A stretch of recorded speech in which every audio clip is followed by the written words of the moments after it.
So in today's video, I'm actually going to talk about Eurasian milfoil. Some of you might be interested, some of you might not even care, but it might seem a little bit random, but it actually has to do a lot with fishing.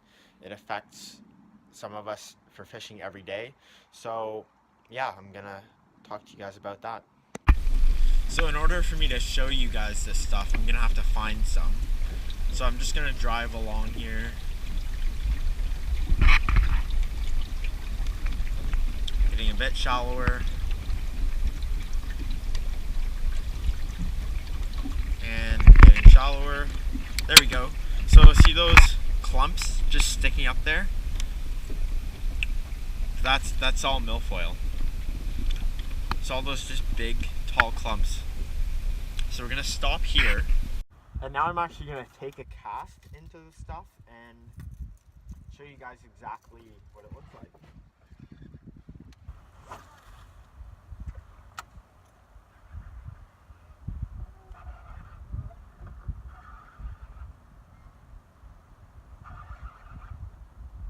So pretty sure I got a nice big clump of it here.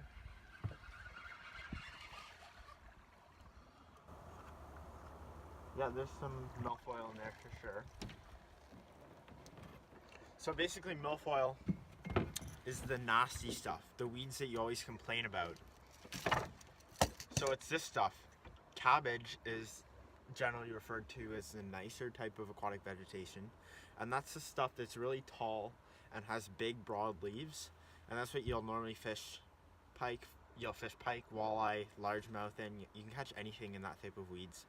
But this type of weed is a lot harder to fish. So it's invasive. It wasn't always here in Canada or in North America. It came over from Europe and Asia a long time ago. So the reason it grows so much is because any little piece that gets chopped off. So if I take a little piece just like that and I bring it to a completely new lake that hasn't been introduced by milfoil yet, this little tiny piece has a bunch of pores in it that it can spread around the whole entire lake and basically start a whole new colony of this nasty vegetation.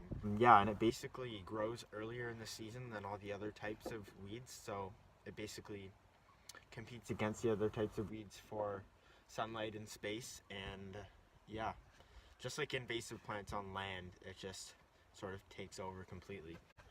It's really nasty for anybody, not just fisher people. Everyone hates it because it always gets in the way of everything. People who swim hate it because it's not very nice to swim in this stuff when it's just everywhere.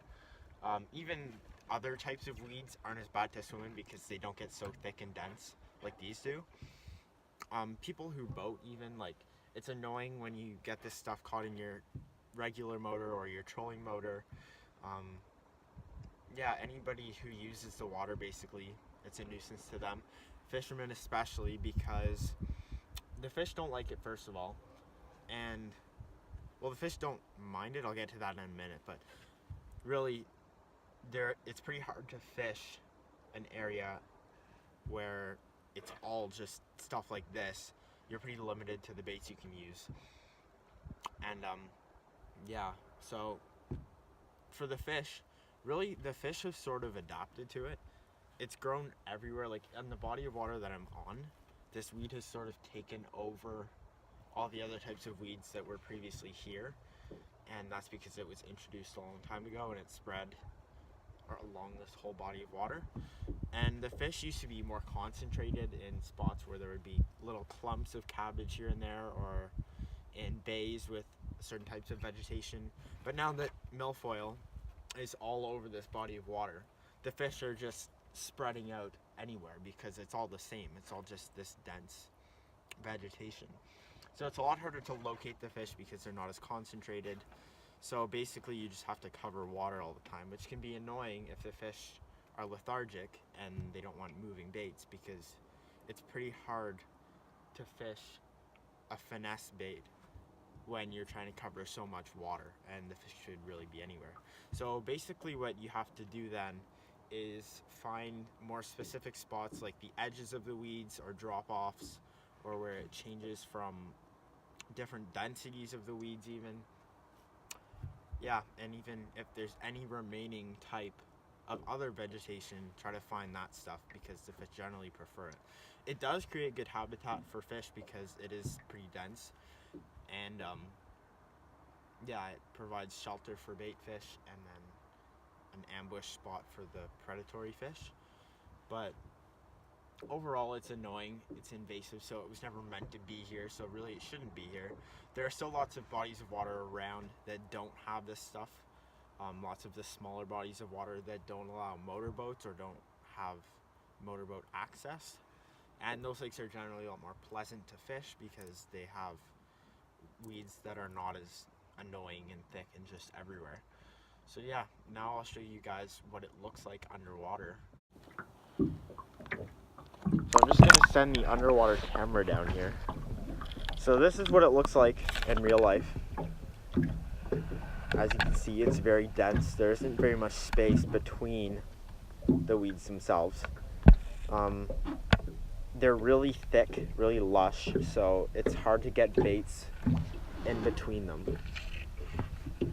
Unlike cabbage, which is generally more spaced out, and fish like it better.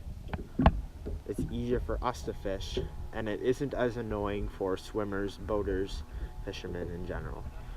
And then actually right here,